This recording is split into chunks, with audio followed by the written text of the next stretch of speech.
Voltando ao tema, continuaremos a como ajudar Javé.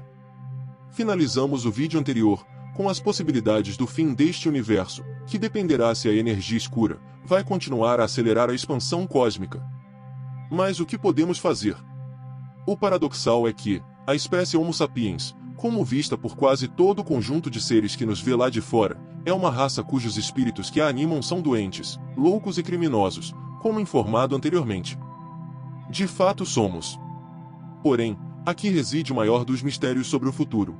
Quando espíritos melhorados começarem a encarnar na espécie humana terráquea, esta terá o condão de marcar no DNA coletivo o qual, de modo imanente está presente em cada um dos elos da corrente humana terráquea, o que, pasme, nenhuma outra raça extraterrestre deste universo consegue atualmente fazer de modo decisivo e com a força vibratória necessária.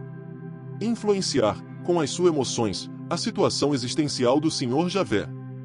Isso porque, quando há cerca de 5 bilhões de anos atrás, o Senhor Javé começou a sofrer na sua condição existencial um estranho processo, que aqui não poderá ser explicado. Ele começou a vibrar de tal modo que se desconectou do exercício do poder total sobre a matriz que havia criado enquanto divindade. Desde então, a sua mente cansada, apesar de portentosa, somente acessa parcialmente a matriz energética da sua criação. Parece ter sido depois disso, que a energia escura passou a dominar a matéria universal, e a aceleração da expansão cósmica, rumo ao caos, começou a ter lugar no concerto universal, em algum momento entre os últimos 5 a 4 bilhões de anos, do tempo de vida do nosso universo. Como já informado nos vídeos anteriores, o que a gente adulta deste universo sabe nós ainda não percebemos, é que, de fato, como rezam alguns dos mitos sumérios, hindus e hebreus, este cópia do Enuma Eli sumério, quando afirmam que Deus criou os céus e a terra em 6 dias e no 7º ele descansou. No 7º ele não descansou, na verdade, ele parece ter adoecido pelo esforço mental desprendido.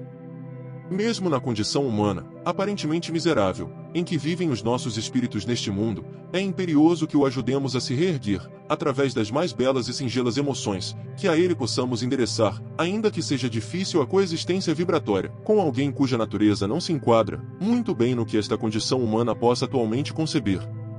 Seja porque simplesmente ele não pode fazer nada por si mesmo, por força dessa natureza singular, que o marca enquanto divindade decaída, ou porque nem mesmo ele, Javé, pode observar o lado de fora para além da criação na qual ele hoje é obrigado a existir, ou se observar lá de fora, o Senhor Javé encontra-se refém do que a sua criação, a ele possa endereçar em termos de vibração emocional.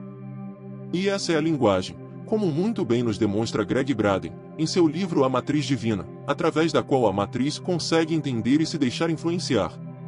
O fato é que, ainda que meio desconectado, em termos de poder influenciá-la conscientemente, ele somente o faz de modo algo descontrolado, ele permanece totalmente conectado, quanto à influência que dela é a ele endereçada. O nosso universo existe do modo como o conhecemos, porque a opção feita pela divindade co-criadora expressou-se uma só vez, e nunca mais foi possível, a mente da divindade responsável pelo colapso quântico que o definiu fazer outra escolha, devido ao seu decaimento. Levando-se em consideração essas premissas, fica menos difícil perceber o que o clone rebelde pretendia, a rebelião de Lúcifer, ao tentar desconstituir a estruturação material densa, promovida pelo colapso quântico, advindo da vontade da mente da divindade antes do seu decaimento, ao tempo em que existiam poucos seres existindo no nosso universo. Na verdade, como já informado, ele queria que os seres obrigados pelo Senhor Javé a existir no âmbito do universo denso material, simplesmente deixassem de existir para este universo, como forma de, em não existindo mais observadores internos, a força da matéria colapsada se enfraqueceria, dando um fim à obra equivocada. Dessa forma, o que hoje percebemos como sendo a realidade que nos rodeia, voltaria a ser apenas o campo quântico, vibrando em torno das suas múltiplas possibilidades. As mesmas premissas quânticas, que facilitam o entendimento das razões e das intenções do clone rebelde, que foi o primeiro antagonista ao poder universal instituído, servem também como a base da compreensão em torno da realidade na qual o Senhor Javé se viu obrigado a edificar o seu quartel-general, ou centro de comando deste universo. Partindo de outra ótica, recordemo-nos que os cientistas apontam que cada partícula elementar formadora da nossa realidade material tem a sua correspondente antipartícula. Em outras palavras, para cada pequeno tijolo elementar, daquilo que chamamos por matéria, existe um pequeno tijolo elementar, chamado de antimatéria. Retomando somente a título de rápida ilustração o que foi superficialmente exposto anteriormente, reflitamos agora sobre uma possível resposta à indagação ali apresentada. Para onde teria ido toda a antimatéria, que desapareceu dos olhos de um hipotético observador, nos primeiros microinstantes, que deram origem ao nosso universo, conforme ali descrito? Hipótese 1.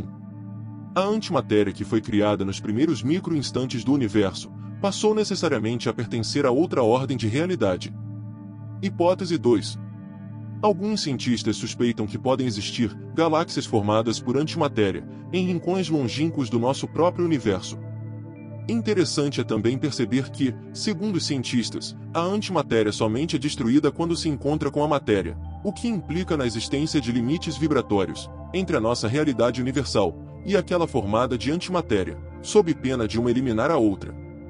Talvez aqui resida a explicação para muitos dos fatos e eventos de ordem extraterrestre narrados no Antigo Testamento, quando patriarcas e profetas, Abraão, Isaque, Moisés, Elias, dentre outros, se encontravam com seres e artefatos então considerados divinos. Mas isto é tema para nosso próximo assunto.